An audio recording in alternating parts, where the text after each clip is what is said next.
আমাদের দেশে 30 বছরের মতো না প্রধানমন্ত্রী ছিল, নারীদের অনেক ক্ষমতায়ন হয়েছে, কিন্তু আমাদের মা এবং বোনদের কিন্তু তাদের মৌলিক অধিকার তারা পায় নাই।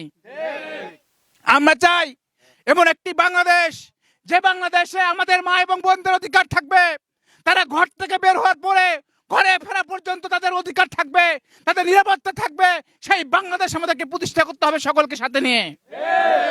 বাংলাদেশের বিশ্ববিদ্যালয়ের মেধাবী ছাত্র ছাত্রীরা ইসলামী ছাত্র শিবিরকে বিজয়ী করার মাধ্যমে সারা বাংলাদেশকে মেসেজ দিয়েছে, আগামী দিনের সুন্দর বাংলাদেশ তৈরি করতে হলে জামাত ইসলামীর সাথে আমাদেরকে পথ চলতে হবে। আউযু বিল্লাহি মিনাশ শাইতানির রাজিম, বিসমিল্লাহির রহমানির রহিম। প্রিয় এলাকাবাসী, আসসালামু আলাইকুম ওয়া রাহমাতুল্লাহি ওয়া বারাকাতুহু। আপনারা সবাই কেমন আছেন? আলহামদুলিল্লাহ, আপনাদেরকে ধন্যবাদ। আমি যাচ্ছিলাম, যেহেতু ওই পাশে কিছু প্রোগ্রাম আছে, মাঝপথে আপনারা দাঁড়িয়েছেন, আপনাদেরকে অনেক অনেক ধন্যবাদ জানাই। সম্মানিত উপস্থিতি, আমরা প্রতিদিনই কাজ করছি, কাজ করার চেষ্টা করছি। আজকেও আমরা সারাদিন ছিলাম কাহালু পৌর এলাকাতে। গতকাল ছিলাম কাহালুতে, কিছু ছিলাম নন্দীগ্রামে, কিছু ছিলাম গত পরশু দিন নন্দীগ্রাম ছিলাম। এভাবে প্রতিদিন আমরা কাজ করছি, চেষ্টা করছি মানুষের কাছে যাওয়ার, মানুষকে বোঝানোর। বেশিরভাগ জায়গাগুলোতে আমরা মানুষকে কি বুঝাবো, মানুষই আমাদেরকে বলতেছে, বোঝানোর চেষ্টা করতেছে, স্যার এত কষ্ট করে আসার দরকার নাই। আমরা ইতিমধ্যে নিয়ত করে ফেলেছি যে জামাত ইসলামী ছাড়া এই বাংলাদেশের আগামী দিনে আর কোনো গতি নাই। কারণ আমরা সবাইকে দেখেছি, কেউ এই দেশের জন্য কিছু করে নাই। আমরা সবাইকে দেখেছি, কেউ আমাদের জন্য কিছু করে নাই। আমাদের সন্তানরা আজ ভালো শিক্ষা পাচ্ছে না, আমরা একটা ভালো রাস্তা পাচ্ছি না।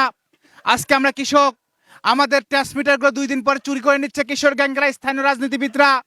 আমাদের কৃষকেরা তার ন্যায্য মূল্য পাচ্ছে না। আমাদের ড্রেনগুলো ভেঙে গেছে, 2 দিন বৃষ্টি হলে এলাকাতে কেউ হাঁটতে পারে না। এই যে সমস্যা, কৃষকেরা ব্যবসা করতে, কৃষকেরা বেশি টাকায় সার কিনছে, ব্যবসায়ীদেরকে চাঁদা দিতে হচ্ছে, তারপরে সরকারকে ট্যাক্স দেয়, ট্যাক্সের ওপর চাঁদা।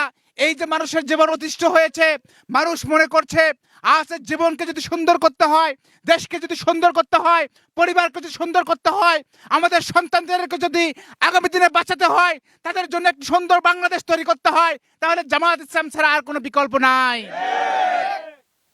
এজন্য আপনাদের প্রতি অনুরোধ থাকবে, আজকে শুধুমাত্র এই দায়িত্ব জামাত ইসলামের নয়, বাংলাদেশের মানুষ আমাদের জন্য যেভাবে ঘর থেকে বের হয়েছে, যে গণজাগরণ তৈরি হয়েছে, টেকনাফ থেকে তেতুলিয়া, রূপসা থেকে পাথুরিয়া, সারা বাংলাদেশে জামাত ইসলামের পক্ষে যে গণজোয়ার তৈরি হয়েছে, সেই গণজোয়ারের প্রথম বিস্ফোরণ হয়েছে বাংলাদেশের বিশ্ববিদ্যালয়গুলোতে ইসলামী ছাত্র শিবিরের ভূমিধস বিজয়ের মাধ্যমে।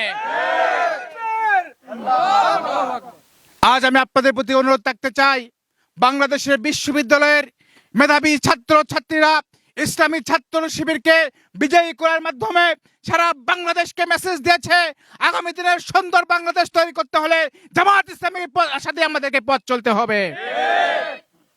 আজকে আমরা সে চেষ্টা করে যাচ্ছি। আপনাদের কিছু দায়িত্ব আছে, কিছু কাজ আছে, সেটি হলো আপনাদের পরিবার, আপনাদের প্রতিবেশী, আপনাদের আত্মীয় স্বজন, আপনাদের গ্রামবাসী, যে যেখানে থাক না কেন, কাহালু নন্দীগ্রামের প্রত্যেকের কাছে আপনারা দাওয়াত পৌঁছাবেন।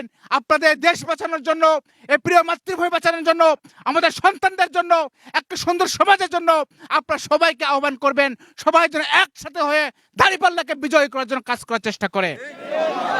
আপনারা পারবেন তো ইনশাআল্লাহ? জি, সম্মানিত ভাইরা, আপনাদের সবাইকে ধন্যবাদ জানাই। আপনারা এসেছেন, আপনাদের পরিবার, আমাদের মা বোনদের আপনারা সালাম দেবেন। আমাদের মা বোনদের জন্য একটা বাংলাদেশ দরকার, যে বাংলাদেশের, আমাদের দেশে 30 বছরের মতো নারী প্রধানমন্ত্রী ছিল, নারীদের অনেক ক্ষমতায়ন হয়েছে, কিন্তু আমাদের মা এবং বোনদের কিন্তু তাদের মৌলিক অধিকার তারা পায় নাই। আমরা চাই এমন একটি বাংলাদেশ, যে বাংলাদেশে আমাদের মা এবং বোনদের অধিকার থাকবে, তারা ঘর থেকে বের হওয়ার পরে ঘরে ফেরা পর্যন্ত তাদের অধিকার থাকবে, তাদের নিরাপত্তা থাকবে। সেই বাংলাদেশ আমাদেরকে প্রতিষ্ঠা করতে হবে সকলকে সাথে নিয়ে। তাই আপনাদের প্রতি অনুরোধ থাকবে, আপনাদের প্রত্যেকের জায়গা থেকে যতটুকু করণীয় আছে সেটা আমরা বলার, আমি জানি না আবার এই গ্রামে আসতে পারবো কিনা, কারণ আমাদের 600-700 উপর গ্রাম রয়েছে, এক দিনে কয়েকটার বেশি গ্রাম ভিজিট করা যায় না, সময় কম। বাট আপনাদের দায়িত্ব হলো, আপনারা প্রত্যেকেই আমাদের প্রতিনিধি হিসেবে, রিপ্রেজেন্টেটিভ হিসেবে আপনারা কাজ চালিয়ে যাবেন, এতটুকু প্রত্যাশা আপনি কিন্তু করতে পারেন ইনশাআল্লাহ। আপনাদের সবাইকে ধন্যবাদ। জাল হক ওয়াজহাকাল বাতিল ইন্নাল বাতিলা কানা জাহুকা। আসসালামু আলাইকুম ওয়া রাহমাতুল্লাহি ওয়া বারাকাতুহু। মার্কা আছে কোনটা মার্কা দাড়িপাল্লা করছে বলো দাড়িপাল্লা সবাই বলো দাড়িপাল্লা বলো দাড়িপাল্লা দাড়িপাল্লা দাড়িপাল্লা দাড়িপাল্লা করছে বলো দাড়িপাল্লা দাড়িপাল্লা কি রে দাড়িপাল্লা মার্কাটা কি দাড়িপাল্লা জানিয়ে দাও দাড়িপাল্লা শুনিয়ে দাও দাড়িপাল্লা বলো দাড়িপাল্লা পুরো ইলে দাড়িপাল্লা বানিয়ে পাড়ায় দাড়িপাল্লা জানিয়ে দাও দাড়িপাল্লা বদল ভাই দাড়িপাল্লা মার্কাটা কি দাড়িপাল্লা জোরে বলো দাড়িপাল্লা বলো দাড়িপাল্লা রাজু ভাই দাড়িপাল্লা মার্কাটা কি দাড়িপাল্লা ইন্দাত ভাই দাড়িপাল্লা মার্কাটা কি দাড়িপাল্লা জোরে বলো দাড়িপাল্লা বলো দাড়িপাল্লা একসাথে দাড়িপাল্লা একসাথে দাড়িপাল্লা তালে তালে দাড়িপাল্লা তাল মিলিয়ে দাড়িপাল্লা আফতাব ভাই দাড়িপাল্লা মার্কাটা কি দাড়িপাল্লা জোরে বলো দাড়িপাল্লা তালে তালে দাড়িপাল্লা তাল মিলিয়ে দাড়িপাল্লা জানিয়ে দাও দাড়িপাল্লা।